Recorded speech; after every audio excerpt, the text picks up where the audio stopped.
కాబట్టి మీరందరూ కూడా ప్రజలకు సేవ చేయడానికి ఉన్నారనే విషయాన్ని మీకు గుర్తు చేస్తా ఉన్నా.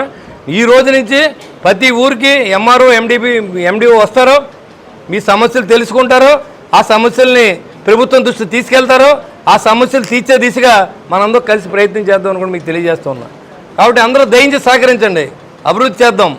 మంచి పేరు ఇవాళ వరకు జరిగిన నష్టాన్ని పూడ్చుకోవడానికి మనకు కనీసం 3 సంవత్సరాలు పట్టచ్చు. ఇవాళ లైట్లు వెళ్ళట్లేదు, దాని బిల్లులు కడతాక డబ్బు లేదు, 15th ఫైనాన్స్ వచ్చిన డబ్బులు ఏమని తెలియదు.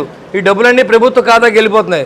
మరి నిర్వీర్యం అయిపోయినటువంటి కింద ఉన్న గ్రౌండ్ స్థాయిలో ఉన్నటువంటి మరి ఎవరైతే సర్పంచ్ కాల నుంచి మొదలు పెడితే ఎంపీటీసీ, జడ్పీటీసీ, లేకపోతే మండల ప్రెసిడెంట్లు, వీళ్ళందరికీ ఎక్కడా కూడా విలువ లేని పరిస్థితి. ఏదో నామగా మనకు బోర్డు పెట్టుకు తిరగడానికి తప్ప మనం వెళ్ళి ప్రజలు మనల్ని ఎన్నుకున్నారు, ఆ ఎన్నుకున్న ప్రజలకు మనం న్యాయం చేయాలి. ఏం చేయాలంటే ఎక్కడికి వెళ్ళినా డబ్బు సమస్య, డబ్బు రాదు, డబ్బు లేదు. మరి ప్రజల దగ్గర పనులు ఎందుకు కట్టించుకుంటున్నాం? ప్రజలు కట్టిన పనులు ఏమైపోతూ ఉన్నాయి?